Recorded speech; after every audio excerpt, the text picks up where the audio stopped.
opponents make peace. The princes had learnt about the war through the stories of the swans and the peacocks. Vishnu Sharma told them that even the greatest kings finally get tired of war. The swans had been defeated by the peacocks. King Jewel Plume had plundered the fort and taken away a lot of wealth from Karpuradvipa to his own kingdom. But both the kingdoms did not want a long and destructive war. They wanted to make peace. So the prime ministers of both the kingdoms decided to consult each other and work out a peaceful settlement. Durdarshi, the vulture, and Chakravaka, the goose, got together to create a peace. How did that happen? Asked the princes. So Vishnu Sharma told them the story of the peace drawn up by the swans and the peacocks after the war was over. The king discusses the defeat.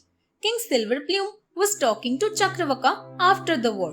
Who do you think set fire to our fort and the houses in it? He asked.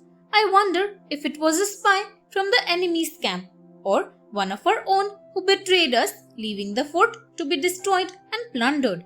I suspect this was done by Meghavarna, the crow, whom you had befriended, sir, replied Chakravaka. There was no reason for him to come to you earlier. Now we can't see him or his people anywhere.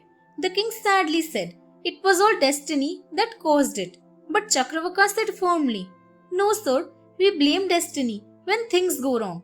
But actually, it is our own failure to do the right thing or to listen to good advice that causes our trouble. It is like the foolish tortoise who wouldn't listen to his friends. The Endangered Lake. The king Silver Plume wanted to know what Chakravaka meant about the foolish tortoise. So he told the story to the king. In the kingdom of Magda, long ago, there was a beautiful lake. Many birds and water creatures lived there in harmony. Among them were two lovely swans, Sankata and Vikata, who were friends with a tortoise who also lived in the lake.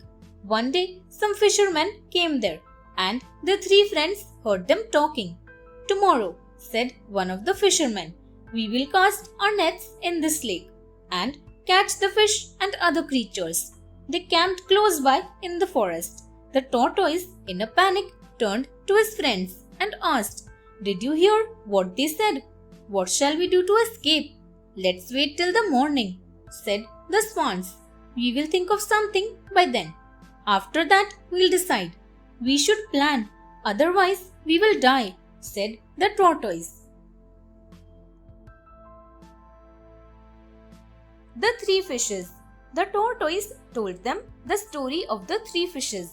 They lived in this lake, began the tortoise, and they faced the same situation that we are facing now. Some fishermen had decided to lay nets to catch all the fish in the lake. The three fishes consulted one another. The first fish decided that the best thing to do would be to go to another lake. So he said goodbye to his friends and went away. When the other two discussed it and the second fish decided there was no point doing anything now.